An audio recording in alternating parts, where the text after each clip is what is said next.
Chapter 11. Case Study, Designing, Implementing, and Maintaining a Publicly Trusted CA. By Andy Warner, James Kasten, Rob Schmitz, Peter Kacharsky, and Sergey Simakov. SREs, developers, and administrators sometimes need to interact with certificate authorities (CAs) to obtain certificates for encryption and authentication, or to handle functionality like VPNs and code signing. This case study focuses on Google's journey of designing, implementing, and maintaining a publicly trusted CA using the best practices discussed in this book. This journey was informed by internal scalability needs, compliance requirements, and security and reliability requirements. Background on publicly trusted certificate authorities. Publicly trusted certificate authorities act as trust anchors for the transport layer of the Internet by issuing certificates for Transport Layer Security (TLS), 1S, MIME, 2 and other common distributed trust scenarios. They are the set of CAs that browsers, operating systems, and devices trust by default. As such, writing and maintaining a publicly trusted CA raises a number of security and reliability considerations. To become publicly trusted and maintain that status, a CA must pass a number of criteria that span different platforms and use cases. At minimum, publicly trusted CAs must undergo audits against standards such as Web Trust and those set by organizations like the European Telecommunications Standards Institute (ETSI). Publicly trusted CAs must also meet the objectives of the CA Browser Forum Baseline requirements. These evaluations assess logical and physical security controls, procedures, and practices, and a typical publicly trusted CA spends at least 1/4 of each year on these audits. Additionally, most browsers and operating systems have their own unique requirements that a CA must meet before it's trusted by default. As requirements change, CAs need to be adaptable and amenable to making process or infrastructure changes.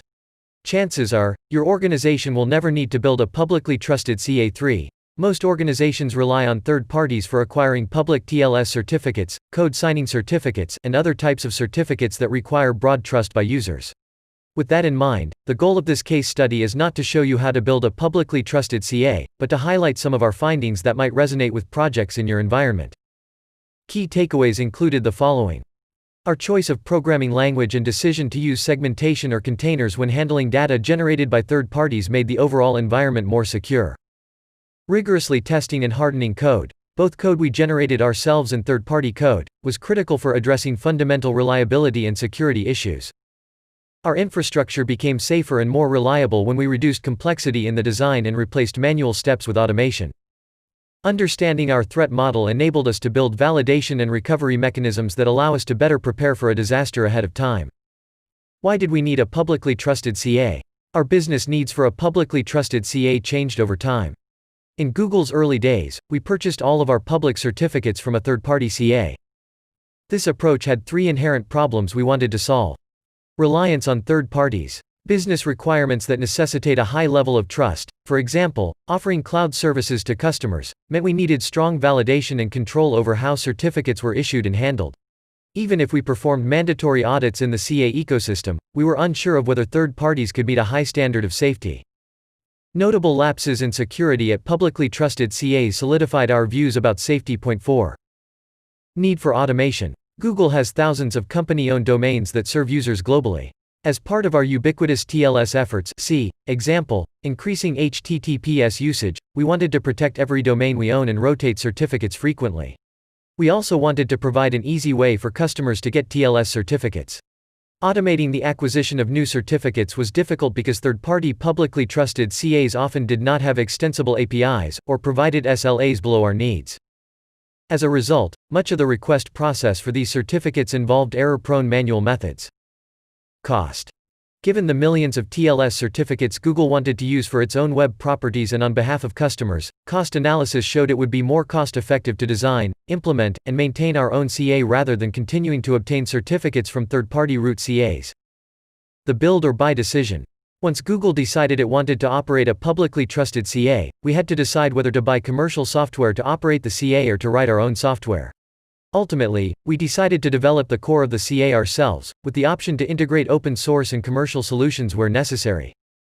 Among a number of deciding factors, there were a few primary motivators behind this decision. Transparency and validation. Commercial solutions for CAs often didn't come with the level of auditability for code or the supply chain that we needed for such critical infrastructure. Even though it was integrated with open-source libraries and used some third-party proprietary code, writing and testing our own CA software gave us increased confidence in the system we were building. Integration capabilities. We wanted to simplify implementation and maintenance of the CA by integrating with Google's secure critical infrastructure. For example, we could set up regular backups in Spanner with one line in a configuration file. Flexibility. The wider internet community was developing new initiatives that would provide increased security for the ecosystem. Certificate transparency, a way to monitor and audit certificates, and domain validation using DNS, HTTP, and other methods. 5 are two canonical examples. We wanted to be early adopters of these kinds of initiatives, and a custom CA was our best option for being able to add this flexibility quickly. Design, implementation, and maintenance considerations. To secure our CA, we created a 3-layered tiered architecture, where each layer is responsible for a different part of the issuance process: certificate request parsing, registration authority functions, routing and logic, and certificate signing. Each layer is composed of microservices with well-defined responsibilities. We also devised a dual trust zone architecture, where untrusted input is handled in a different environment than critical operations. This segmentation creates carefully defined boundaries that promote understandability and ease of review. The architecture also makes mounting an attack more difficult. Since components are limited in functionality, an attacker who gains access to a given component will be similarly limited in the functionality they can affect. To gain additional access, the attacker would have to bypass additional audit points. Each microservice is designed and implemented with simplicity as a key principle. Over the lifetime of the CA, we continually refactor each component with simplicity in mind. We subject code, both internally developed and third-party, and data to rigorous testing and validation. We also containerize code. When doing so will improve safety. This section describes our approach to addressing security and reliability through good design and implementation choices in more detail. Evolving design and implementation. This case study presents a somewhat idealized picture of good system design, but in reality the design choices we discuss were made over the course of nearly a decade, in 3 distinct design iterations. New requirements and practices emerged over a long period of time. It's often not possible to design and implement every aspect of security and reliability from the start of a project. However, establishing good principles from the outset is important. You can start small, and continuously iterate on the security and reliability properties of the system to achieve long-term sustainability. Programming language choice. The choice of programming language for parts of the system that accept arbitrary untrusted input was an important aspect of the design. Ultimately, we decided to write the CA in a mix of Go and C++, and chose which language to use for each subcomponent based upon its purpose. Both Go and C++ have interoperability with well-tested cryptographic libraries, exhibit excellent performance, and have a strong ecosystem of frameworks and tools to implement common tasks. Since Go is memory safe, it has some additional upsides for security where the CA handles arbitrary input. For example, certificate signing requests (CSRs) represent untrusted input into the CA. CSRs could come from one of our internal systems, which may be relatively safe, or from an internet user, perhaps even a malicious actor. There is a long history of memory-related vulnerabilities in code that parses DIR, distinguished encoding rules, the encoding format used for certificates, 6, so we wanted to use a memory-safe language that provided extra security. Go fit the bill. C++ is not memory-safe, but has good interoperability for critical subcomponents of the system, especially for certain components of Google's core infrastructure. To secure this code, we run it in a secure zone and validate all data before it reaches that zone. For example, for CSR handling, we parse the request in Go before relaying it to the C++ subsystem for the same operation, and then compare the results. If there is a discrepancy, processing does not proceed. Additionally, we enforce good security practices and readability at pre-submit time for all C++ code, and Google's centralized toolchain enables various compile time and runtime mitigations. These include the following. W*X breaks the common exploitation trick of M-mapping with prot_exec by copying shellcode and jumping into that memory. This mitigation does not incur a CPU or memory performance hit. Scudo allocator, a user mode secure heap allocator. Safe stack, a security mitigation technique that protects against attacks based on stack buffer overflows. Complexity versus understandability. As a defensive measure, we explicitly chose to implement our CA with limited functionality compared to the full range of options available in the standards. C. Designing understandable systems. Our primary use case was to issue certificates for standard web services with commonly used attributes and extensions.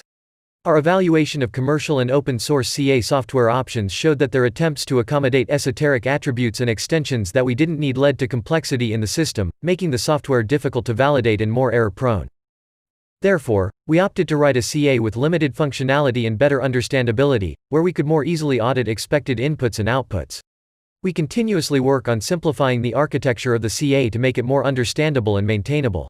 In one case, we realized that our architecture had created too many different microservices, resulting in increased maintenance costs.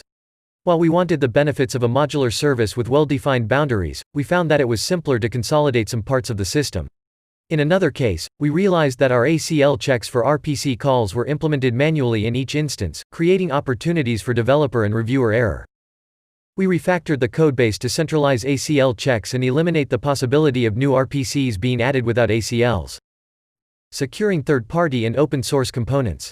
Our custom CA relies on third-party code, in the form of open-source libraries and commercial modules. We needed to validate, harden, and containerize this code. As a first step, we focused on the several well-known and widely used open-source packages the CA uses. Even open-source packages that are widely used in security contexts, and that originate from individuals or organizations with strong security backgrounds, are susceptible to vulnerabilities. We conducted an in-depth security review of each, and submitted patches to address issues we found. Where possible, we also subjected all third-party and open-source components to the testing regime detailed in the next section. Our use of two secure zones, one for handling untrusted data and one for handling sensitive operations, also gives us some layered protection against bugs or malicious insertions into code. The previously mentioned CSR parser relies on open-source BY.509 libraries and runs as a microservice in the untrusted zone in a Borg container. 7. This provides an extra layer of protection against issues in this code. We also had to secure proprietary third-party closed source code. Running a publicly trusted CA requires using a hardware security module, HSM, a dedicated cryptographic processor, provided by a commercial vendor to act as a vault protecting the CA's keys. We wanted to provide an extra layer of validation for the vendor-provided code that interacts with the HSM. As with many vendor-supplied solutions, the kinds of testing we could perform were limited. To protect the system from problems like memory leaks, we took these steps. We built parts of the CA that had to interact with the HSM libraries defensively, as we knew that the inputs or outputs might be risky. We ran the third-party code in NSJail, a lightweight process isolation mechanism. We reported issues we found to the vendor. Testing. To maintain project hygiene, we write unit and integration tests, see Chapter 13, to cover a wide range of scenarios. Team members are expected to write these tests as part of the development process, and peer reviews ensure this practice is adhered to. In addition to testing for expected behavior, we test for negative conditions. Every few minutes, we generate test certificate issuance conditions that meet good criteria, and others that contain egregious errors. For example, we explicitly test that accurate error messages trigger alarms when an unauthorized person makes an issuance. Having a repository of both positive and negative test conditions enables us to perform high-confidence end-to-end testing on all new CA software deployments very quickly. By using Google's centralized software development toolchains, we also gain the benefits of integrated automated code testing on both pre-submit and post-build artifacts. As discussed in Integration of Static Analysis in the Developer Workflow, all code changes at Google are inspected by Tricorder, our static analysis platform. We also subject the CA's code to a variety of sanitizers, such as Address Sanitizer (ASAN) and Thread Sanitizer, to identify common errors. See Dynamic Program Analysis. Additionally, we perform targeted fuzzing of the CA code. See fuzz testing. Using fixits to harden the CA. As part of our ongoing hardening efforts, we participate in engineering-wide fixit exercises. Fixits are a Google engineering tradition where we set aside all of our normal work tasks for a defined period of time and pull together to achieve a common goal. One such fixit focused on fuzzing, where we subjected parts of the CA to intensive testing. In doing so, we found an issue in the Go BY.509 parser that could potentially lead to an application crash. We learned a valuable lesson. The relatively new Go library for BY.509 parsing may not have received the same degree of scrutiny its older counterparts, such as OpenSSL and Boring SSL, had over the years. This experience also showed how dedicated fixits, in this case, a fuzzit, can shine a spotlight on libraries that need further testing. Resiliency for the CA key material. The most severe risk to a CA is theft or misuse of CA key material. Most of the mandated security controls for a publicly trusted CA address common problems that can lead to such abuse, and include standard advice such as using HSMs and strict access controls. We keep the CA's root key material offline and secure it with multiple layers of physical protection that require two-party authorization for each access layer. For day-to-day certificate issuance, we use intermediary keys that are available online, which is standard practice across the industry. Since the process of getting a publicly trusted CA included broadly in the ecosystem, that is, in browsers, televisions, and cell phones, can take years, rotating keys as part of a recovery effort after compromise, rotating signing keys, is not a straightforward or timely process. Therefore, loss or theft of key material can cause significant disruption. As a defense against this scenario, we mature other root key material in the ecosystem by distributing the material to browsers and other clients that make use of encrypted connections so we can swap in alternate material if necessary. Data validation. Aside from loss of key material, issuance errors are the most serious mistakes a CA can make. We sought to design our systems to ensure that human discretion cannot influence validation or issuance, which means we can focus our attention on the correctness and robustness of the CA code and infrastructure. Continuous validation continuous validation ensures a system is behaving as anticipated. To implement this concept in Google's publicly trusted CA, we automatically run certificates through linters at multiple stages of the issuance process. Point 8.